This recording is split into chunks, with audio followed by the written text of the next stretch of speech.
Saudara-saudara, marilah dalam kesempatan ini kita fokus pada aplikasi-aplikasi teknologi yang menjadi primadona dalam penerapan smart home di berbagai negara. Oleh karena itu, kita akan bicara banyak mengenai berbagai jenis aplikasi dalam smart home. Aplikasi pertama yang paling banyak dipakai di dunia barat adalah yang namanya Intelligent Heating Control. Bisa dimengerti saudara-saudara sekalian, karena di negara barat itu kita tahu mereka memiliki 4 musim.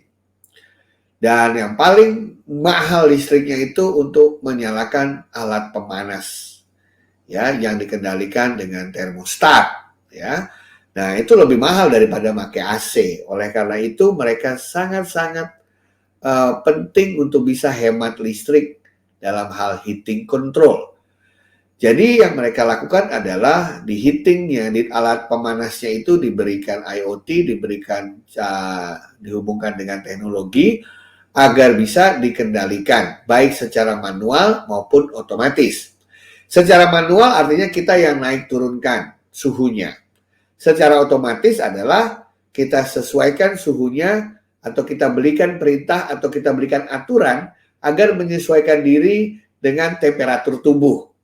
Jadi dia melihat kondisi eksternalnya. Kalau salju turun membuat rumah menjadi dingin, walaupun window-window kayak sudah tertutup, dia akan menyesuaikan heatingnya sesuai dengan temperatur yang kita inginkan. Sebaliknya pada musim panas tentu saja akan mati dia otomatis gitu ya. Dan kalau perlu jendelanya pun akan terbuka. Jadi intinya inilah yang paling banyak, Intelligent Heating Control untuk mengontrol alat pemanas. Kalau di Indonesia tentu saja alat pendingin karena kita adalah negara tropis. Yang kedua yang paling banyak dipakai aplikasinya adalah untuk security. Untuk mengelola pintu dan jendela. Untuk mengawasi pintu dan jendela.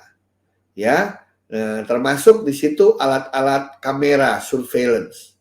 Termasuk security di sini adalah sensor-sensor untuk melihat apakah ada gas bocor atau tidak. Ada kebakaran atau tidak. Bahkan alat kelembapan udara pun diatur dari sana. Termasuk water sensor agar tidak ada air yang melimpah bisa membahayakan karena bisa membanjiri rumah dan lain sebagainya. Nah, untuk security ini paling banyak diminati oleh orang-orang yang sudah tinggal sendirian atau berdua dan sudah lanjut usia, di mana mereka hidup tidak ada yang menemani keluarganya, mereka harus hidup sendiri atau single parents di dalam sebuah rumah. Itu aplikasi kedua. Aplikasi ketiga ada yang berhubungan dengan alat-alat rumah tangga atau household. Sekarang mulai laku itu yang namanya vacuum cleaner robot. Jadi robot vacuum cleaner yang bisa jalan sendiri-sendiri. Anda sudah lihat ya, di mana kita tinggal taruh, kemudian dia akan jalan sendiri, dia akan melihat sensor di mana lantai yang harus dia bersihkan. Dia tidak akan nubruk tembok atau nubruk karpet, karena dia akan membersihkan lantai. Atau kalau kita dia taruh di atas karpet, dia akan membersihkan karpet tanpa keluar kemana-mana karena ada sensornya. Demikian juga washing machine, mesin cuci baju. Ya, kita tinggal cukup memasukkan baju, nanti dia akan mengontrol sendiri sabun cucinya berapa banyak, berapa lama harus dicuci, sampai juga pengeringannya. Demikian juga kulkas canggih yang di dalamnya ada kameranya untuk bisa mempelajari konten apa yang di dalam, sehingga kalau konten itu sebelum habis, telurnya mau habis misalnya, sirupnya mau habis, ya, atau es batunya mau habis, nanti aplikasi akan ngasih tahu ke kita melalui handphone atau melalui layar monitor yang ada di dalam refrigerator atau kulkas tersebut. Dan sekarang bagi penggemar kopi ada juga smart coffee maker ya untuk mempermudah mereka. Kemudian yang keempat yang paling banyak dipakai adalah untuk kebutuhan mengelola lighting atau lampu. Karena rumah itu pasti membutuhkan penerangan.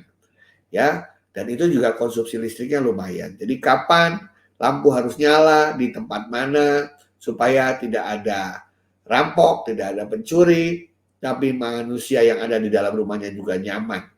Ya, lampu sangat ditentukan oleh kondisi yang ada di dalam dan di luar ruangan. Itu berikutnya. Kemudian yang kelima adalah aplikasi yang terkait dengan multimedia, biasanya berhubungan dengan entertainment, seperti smart TV, musik yang bisa ada di dalam rumah tersebut. Ya, kita juga bisa mengatur berbagai aplikasi yang dipakai. Ya, termasuk menyimpan itu loh. Sekarang banyak sekali harddisk ditaruh di rumah, di dalamnya isinya adalah foto, video, musik yang dikoleksi oleh penghuni rumah, sehingga mereka bisa bisa selalu mengenang masa-masa lalu, keindahan hidup berkeluarga melalui foto-foto yang mereka simpan, dan juga bisa menikmati video dan musik bersama keluarga. Yang keenam adalah application yang terkait dengan assistance system. Jadi sistem yang bisa membantu kita untuk merekam berbagai hal yang penting, misalnya yang bisa merekam detak jantung kita, yang bisa membantu merekam kita hari ini kita sudah jalan berapa langkah agar kita sehat, olahraga gitu ya. Atau yang bisa merekam penyakit-penyakit yang kita alami. Ya, misalnya saya tes gula, kemudian saya tes tekanan darah yang tersimpan di dalam sistem. Jadi kayak seperti personal assistant kita yang mencatat semua yang kita butuhkan. Ya, termasuk orang-orang yang harus kita hubungi kalau ada apa-apa dengan diri kita. Itulah aplikasi-aplikasi yang paling banyak dipakai belakangan ini di dalam konteks smart home. Terima kasih.